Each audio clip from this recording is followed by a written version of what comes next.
Vamos a dar lectura. Entonces dice así Reina Valera 1960, que es la versión que habitualmente usamos aquí desde el púlpito. Santiago, siervo de Dios y del Señor Jesucristo, a las 12 tribus que están en la dispersión. Salud. Hermanos míos, tened por sumo gozo cuando os halléis en diversas pruebas, sabiendo que la prueba de vuestra fe produce paciencia. ¿Y qué más?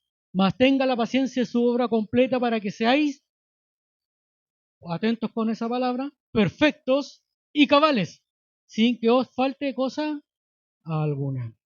Bendito Dios, buen Salvador, a ti sea toda la honra, toda la gloria.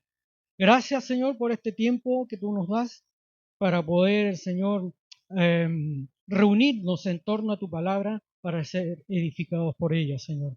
Gracias por tu Hijo amado, gracias por la oportunidad que nos das cada domingo de cenar y estar en comunión contigo y entender lo que eso significa, Señor.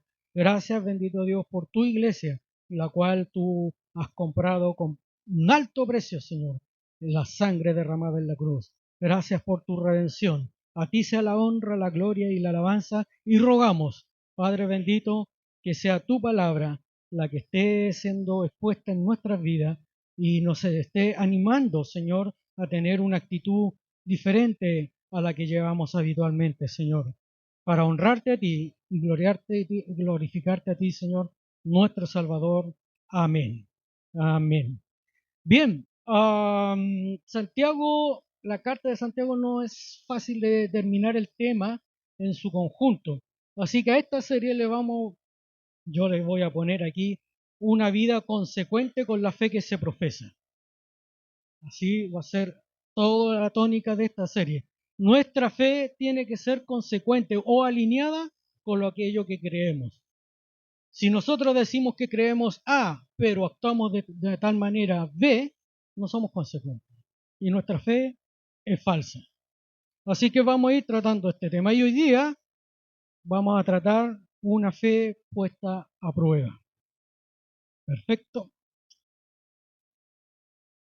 Y vamos a partir con el verso 1, que dice, es interesante cómo Santiago se presenta. Aquí Santiago se presenta como siervo de Dios. Y esta palabra siervo, que en nuestro idioma no nos dice mucho, nos puede decir que es un empleado, un mandado, pero en su original, para un poco de contexto, sepan ustedes que en la historia antigua existían varias categorías de esclavos. Uno de ellos era el esclavo que administraba dentro de la casa, que era el administrador de la casa, y vemos parábolas que menciona Jesús acerca de eso. Y ese era un esclavo que, si bien cierto, tenía una categoría más elevada que el resto, seguía siendo un esclavo. No era el dueño de la casa, era un administrador de confianza, cuyo amo le entregaba sus bienes para la administración de todo el hogar. Pero también habían otros esclavos que también trabajaban dentro de la casa, que recibían otra categoría. Pero el siervo del cual se refiere Santiago es una palabra en griego que es ludo. ¿Y qué significa? Ese es el siervo de peor categoría dentro de la casa y que no trabajaba dentro de la casa, sino fuera de la casa. Y este era el que hacía las cosas más ordinarias, por decirlo de alguna manera, y que también era aquel que recibía a los visitantes del hogar y que antes de entrar al hogar les lavaba los pies. De ahí que cuando Jesús le lava los pies a los discípulos, ellos entendían perfectamente lo que él estaba haciendo. Jesús estaba humillando a sí mismo a una categoría de ese tipo de esclavos. De ahí que Pedro le dice, Señor, no me laves a mí los pies. Yo, no lo hagas. ¿Cómo puede mi maestro hacer algo semejante? Y Jesús es súper claro y le dice, ojo, que si tú no eres como yo, no puedes ser digno de mí. Y Santiago se está presentando como ese tipo de esclavo. Y no es un esclavo común. En aquella época, el esclavo no tenía voluntad propia, sino que su voluntad estaba subyugada a la voluntad de su amo. Ya no es mi voluntad, sino la voluntad de aquel que me compró, el amo en el caso de aquella época. De ahí que nosotros podríamos preguntarnos, ¿somos siervos de Cristo? Si andamos profesando con nuestra fe, yo hoy soy un siervo de Cristo, ¿cómo te ves tú como siervo? ¿Eres alguien que ha renunciado a su propia voluntad para hacer la voluntad de aquel que te ha comprado a un alto precio? Si no es así, no puedes llamarte siervo. Ahora lo más interesante es que Santiago era el hermano o medio hermano de Jesús. Por lo tanto, básicamente crecieron juntos, jugaron juntos, a lo mejor jugaron a la pelota, qué sé yo, ¿ah? Y probablemente se molestaban unos a otros. Y Santiago, mientras Jesús tuvo su ministerio aquí en la tierra, no creyó en Jesús. Es más, probablemente debe haber pensado, Jesús está medio, ¿cómo se le ocurre decir que Él es el Mesías? Santiago termina convirtiéndose mucho después que Cristo murió en la cruz y resucitó.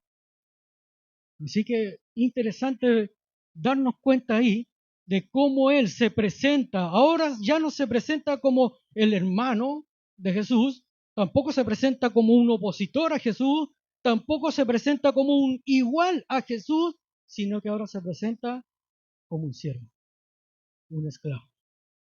Alguien que ha decidido renunciar a su propia voluntad para hacer la voluntad de aquel que lo llamó.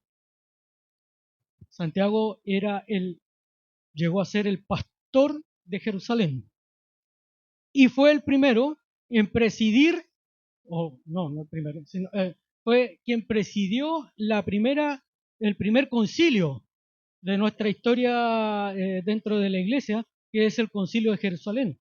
Ahí se determinaron varios temas. Bueno, ese es el Santiago que se está presentando y hoy va a escribir. ¿A quién les va a escribir?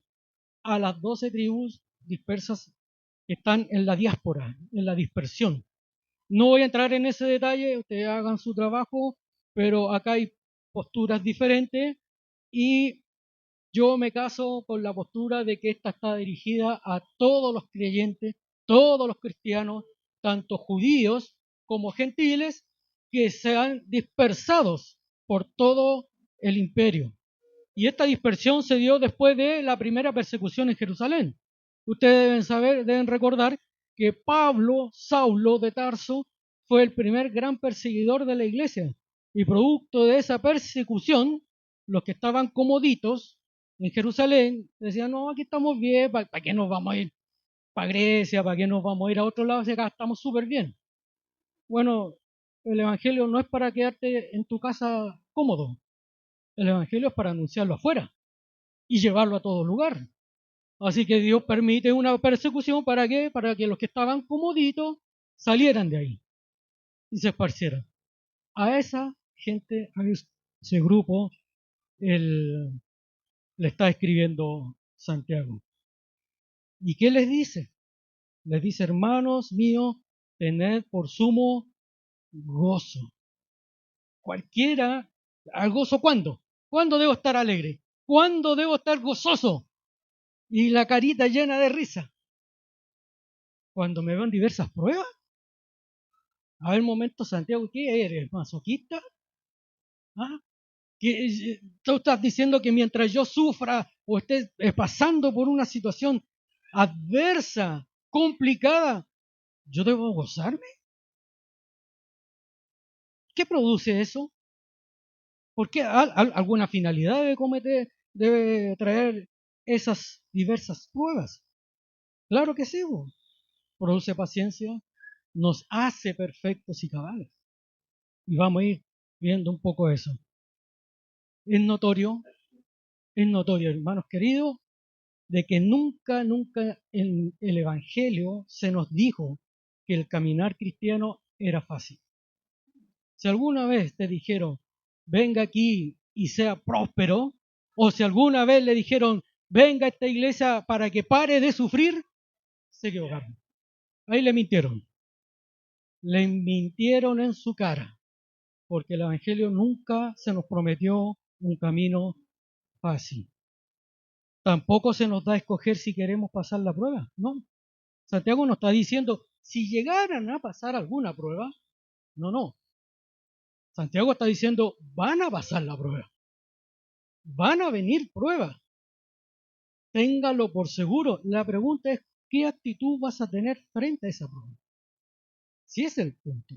El punto no es que vengan pruebas, porque van a venir. El punto es cómo las vas a soportar. ¿Qué vas a hacer? ¿Cuál es la actitud que tendrás frente a ellas? La palabra prueba, no me voy a detener mucho en la explicación porque la vamos a encontrar más adelante cuando se refiere a la tentación. Es la misma palabra original que se traduce tanto como prueba como tentación. ¿Cuál es la diferencia? Cuando se traduce tanto como prueba o como tentación de acuerdo al contexto. Cuando es dado por Dios, es prueba. Cuando es dado por Satanás, es una tentación. ¿Cuál es la diferencia?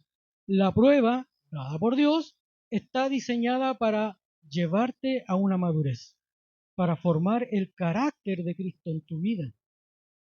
Lo hemos mencionado montones de veces. El propósito de Dios para nosotros, por el cual fuimos creados, es para ser semejantes a Cristo. ¿Y cómo vamos a lograr eso? ¿Cómo vamos a alcanzar eso? Mediante pruebas. Y muchas circunstancias que vamos a tener que vivir para que ese carácter de Cristo sea formado en nosotros. La tentación tiene otro objetivo, es hacerte caer. Es simplemente volverte contra Dios, rebelarte contra Dios y hacer tu propia voluntad y dejar de hacer la voluntad de aquel que te compró a precio de sangre. La tentación tiene como objetivo apartarte de Dios.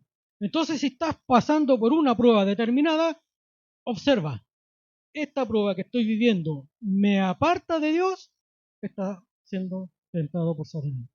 Pero si esta prueba está haciendo que mi carácter sea formado conforme a la voluntad de Dios y ser llevado a la imagen de Cristo, es una prueba por la cual yo debo estar gozoso.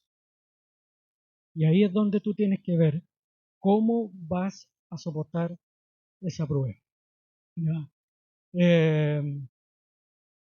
Es una cosa que se hace con un fin, que es ser sometido, después de esa prueba surja de ella alguien más puro.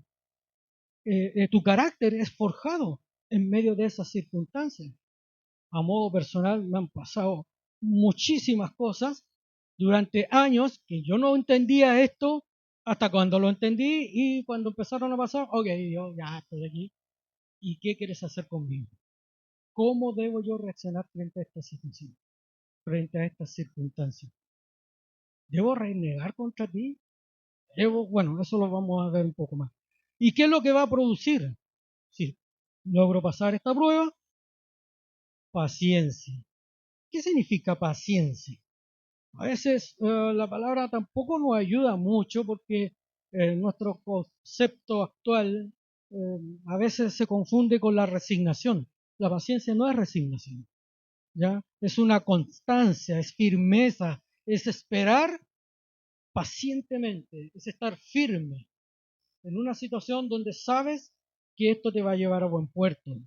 Eh, Según el diccionario de la RAE, dice que es la capacidad para sufrir o soportar las penas o los infortunios sin perturbarse. O sea, acá yo estoy pasándola mal. La situación me está angustia demasiado, pero eso no me perturba.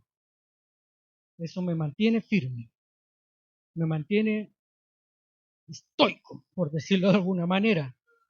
Es la calma, la tranquilidad cuando se espera algo que se desea. Es estar quieto, es estar tranquilo. ¿Por qué? Porque hay una esperanza mayor que nos aguarda. Es algo que nos tiene, wow, gracias Señor porque estoy viviendo esta situación, porque eres tú quien me guarda, eres tú quien me sostiene, tú me tienes en tus manos. Ahí está nuestra fe. Nuestra fe se está poniendo a prueba en eso. ¿Dónde está mi confianza?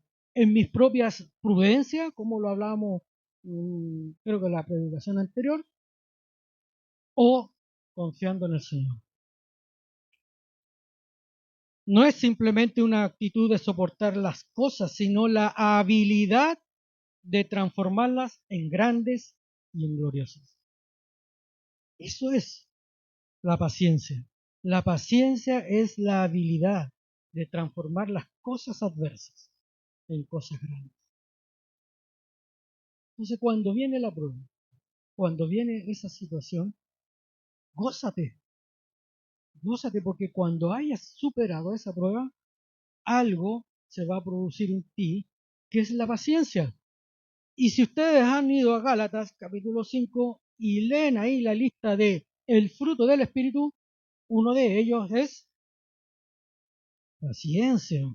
¿Y por qué es importante la paciencia? ¿Por qué creen ustedes? Bueno, voy a nombrar algunas cosas, no voy a ir a la cita, porque me dijeron, me advirtieron, así que voy a ir corriendo. Vamos a ir corriendo en esto. ¿Y por qué es importante? Porque la paciencia es un atributo de Dios. Ahí tengo hartos versículos, segunda de Pedro, Romanos, primero de Corintios, etcétera, etcétera, etcétera. La paciencia de Dios es una expresión de su amor y deseo que todos se vuelvan a Él. Dios en su paciencia ha pasado por alto nuestras transgresiones. La humanidad lleva milenios en esta tierra y ¿por qué Dios todavía no acaba con todos nosotros que somos tan rebeldes, tan pecadores? Por su paciencia. Es un fruto del Espíritu, ya lo mencionamos, Gálatas 5. Es la vestidura del creyente, en Colosenses. Por ahí alguien está haciendo un exégesis en Colosenses. Se va a topar con eso. Es la vestidura del creyente. Por ellas se reciben las promesas de Dios, en Hebreos.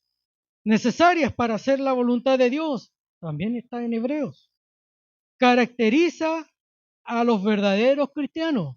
¿Cómo yo sé que este hermano es un buen cristiano y un verdadero cristiano? Porque tiene paciencia.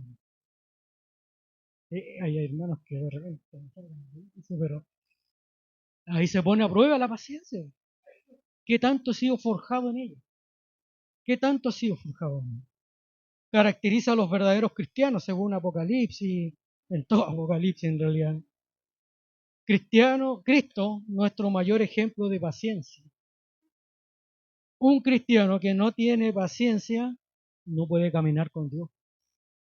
Dios camina a su propio ritmo. Alguien me comentaba hace un momento atrás de que a veces nosotros queremos apresurar los pasos de Dios. Señor, tú me prometiste esto, llevo 40 años caminando en el desierto. Un momento, todavía no has aprendido nada. Cuando aprendas, saldrás del desierto. Y cuando hayas aprendido, te llevaré a ser líder de un grupo de personas para sacarlas y llevarlas por ese desierto. Pero si no tienes paciencia, no puedes caminar con Dios, porque Dios toma su tiempo. Él es el dueño del tiempo. Si no tienes paciencia, no puedes caminar en la voluntad de Dios.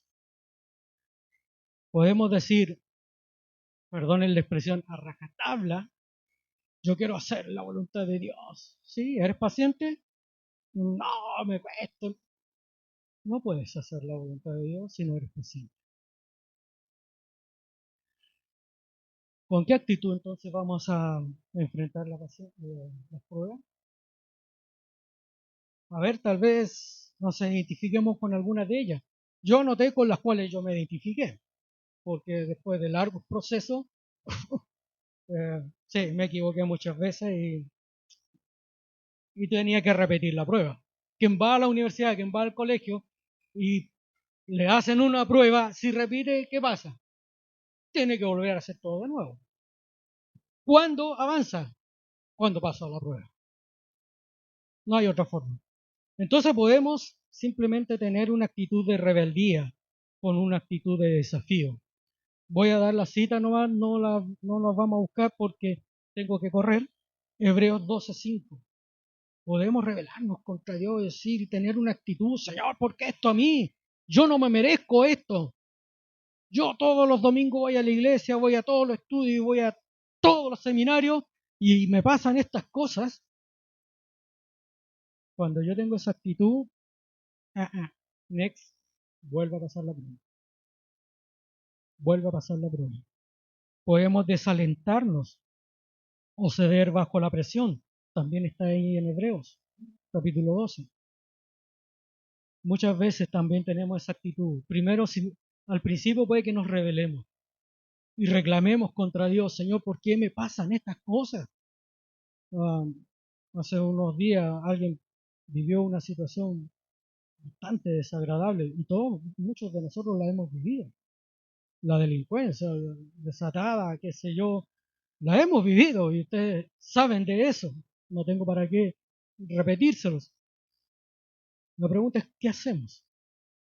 Y humanamente podemos decir, Señor, ¿por qué me pasan estas cosas a mí? Esto es injusto. Me he sacrificado toda mi vida, me he esforzado toda mi vida, tanta angustia para que venga un desgraciado y se lo lleve.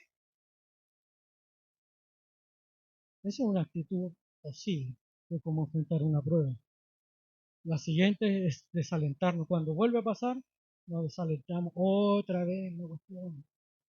Otra vez me está pasando lo mismo, otra vez vuelvo a vivir y estoy bajo esa presión, una presión psicológica donde ya no aguanto más, ya no lo soporto más y uno termina cediendo y se rinde. Consecuencia, next, vuelve a pasar la prueba. Murmurar y quejarnos es típico.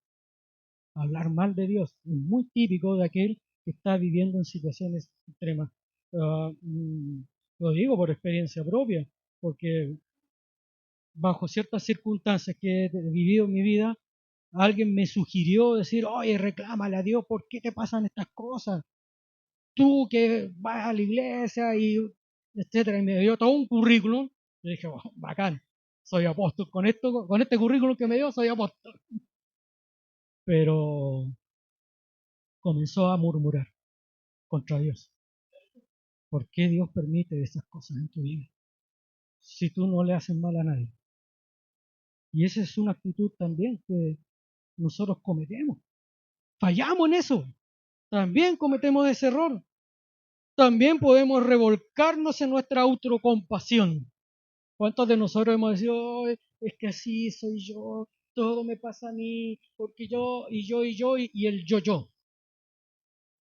Y que todos se tengan lástima de mí, de lo que me está pasando, y que todos sufran conmigo porque soy el más sufrido. También nos pasa. Hasta que tomamos la actitud correcta.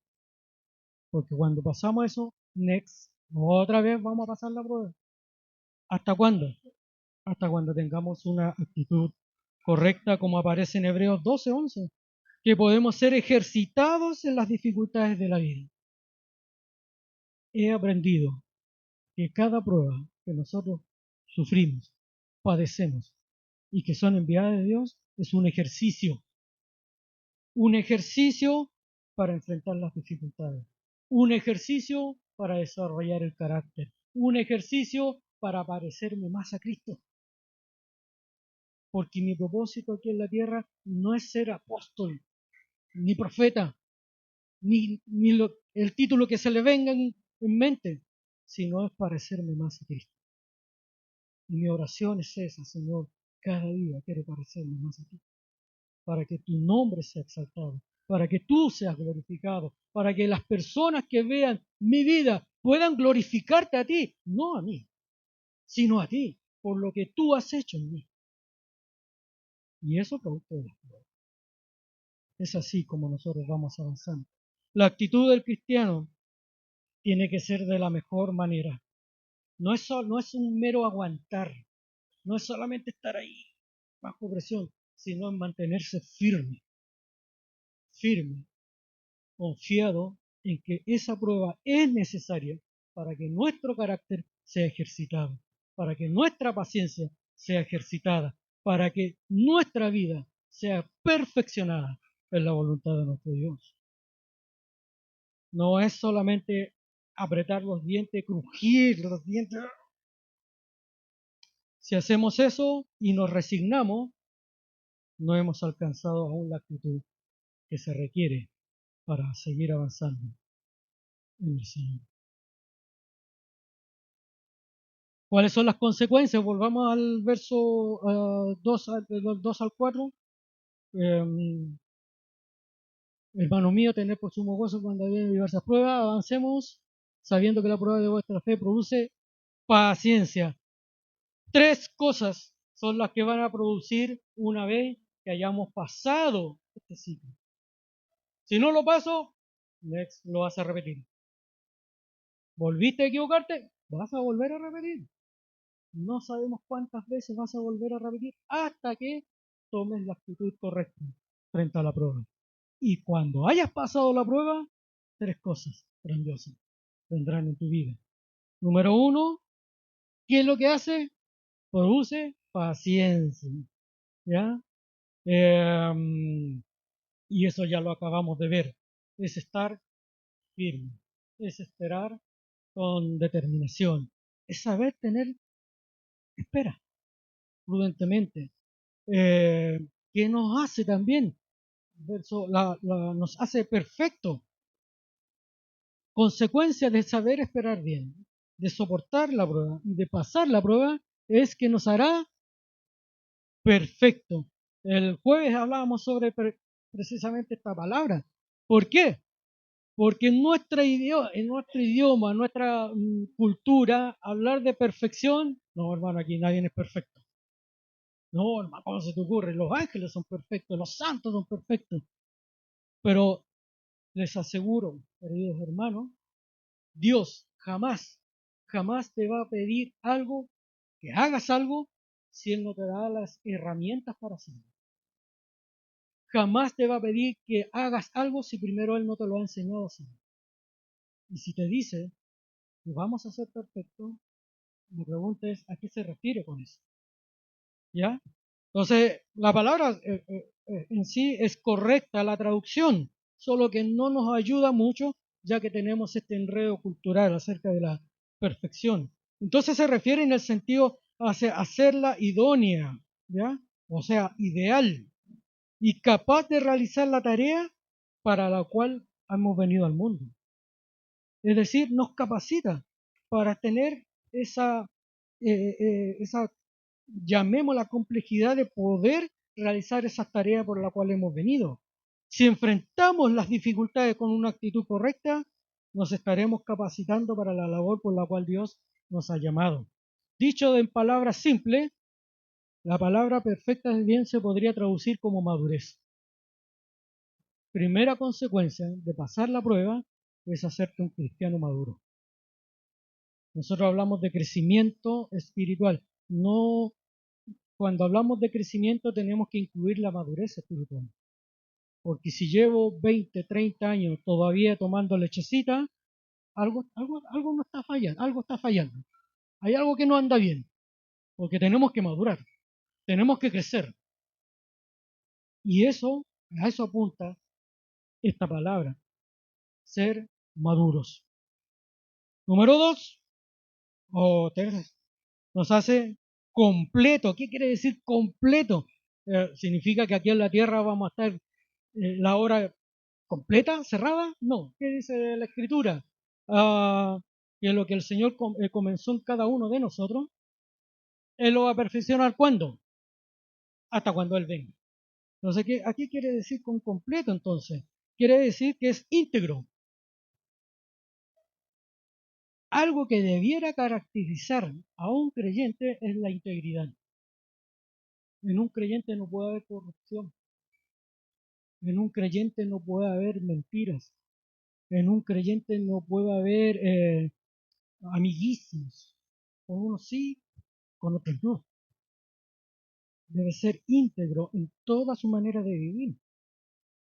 Quiere decir que es perfecta en todas sus partes. De eso habla esta perfección. Que cada área de su vida encaje perfectamente con aquello que cree. De eso empieza a hablar Santiago a partir de estos primeros versículos. Nuestra fe debe ser consecuente con lo que creemos y que cada área de nuestras vidas encajen perfectamente con aquello que creemos. Esas son las consecuencias de soportar la prueba. Por lo tanto, cuando venga la prueba tenemos que gozarnos. ¿Por qué? Porque va a traer como buen resultado eso, una vez que la hayamos pasado. Porque si hay que repetirla, qué lástima. Vamos a estar ahí en un ciclo, ojalá no nos pase lo que nos pasó en el periodo de los jueces, una y otra vez, y estuvieron ahí un par de cientos de años, ¿ah? Antes de entender de que tenían que salir de ese ciclo. Nosotros tenemos que aprender a vivir en victoria, tal como sería nuestra cuarta consecuencia, vivir una vida victoriosa. Vivir una vida victoriosa. Una persona que enfrenta las dificultades con una actitud correcta y se desarrolla día a día en esa constancia de toda prueba, será su día o su vida cada vez más victoriosa. Podrá salir de ella alzando los brazos al Señor y decir, gracias bendito Dios, porque la victoria tú me la has dado. En otro tiempo yo jamás hubiera pasado esta circunstancia. Habría renegado contra ti, me habría ido de la iglesia, me habría dicho que eres un Dios falso, me habría renegado mi fe, pero hoy día estoy parado, gracias a ti, porque eres tú quien me sostiene, eres tú quien me mantiene, eres tú quien me guarda en sus manos. Se desarrolla día a día en ese sentido. Cada vez nos acercaremos más a Cristo. Cada vez nos acercaremos más a Cristo en la medida que vamos soportando esta prueba. Las pruebas, mi querido hermano, no son nuestro enemigo. No son nuestro enemigo. Es más bien, velo como tu aliado. Son nuestros aliados que vienen a ayudarnos a desarrollar el carácter de Cristo en nuestras vidas. Cuando venga la prueba, wow, Señor, ok, tú sabes hasta dónde puedo soportar. Porque Dios nunca pondrá una carga sobre nosotros si no estamos capacitados para soportarlo. Por lo tanto, si pone esa carga, porque Dios te dio la capacidad para salir de ella también, para desarrollar el carácter de nosotros. Las pruebas en la vida del cristiano tienen un propósito. Son uno, en medio por los cuales podemos crecernos y parecernos más a Cristo, en la semejanza de Cristo. Hay un versículo que más me gusta de la Escritura, que está en Romanos 8, 28, que dice que la finalidad, estoy parafraseando, no me lo sé de memoria, pero estoy parafraseando, que el propósito de Dios por el cual fuimos creados es para ser semejantes a Cristo, parecernos más a Él. Si tú crees que el propósito por el cual Dios te llamó a esta iglesia es para ser un gran líder, primero debes parecerte a Cristo, porque Él es el mejor líder. No hay otro más grande que Él, no hay otro superior a Él. En la medida que me parezca a Él, bendito sea el Señor, podremos reflejar mucho más su gloria.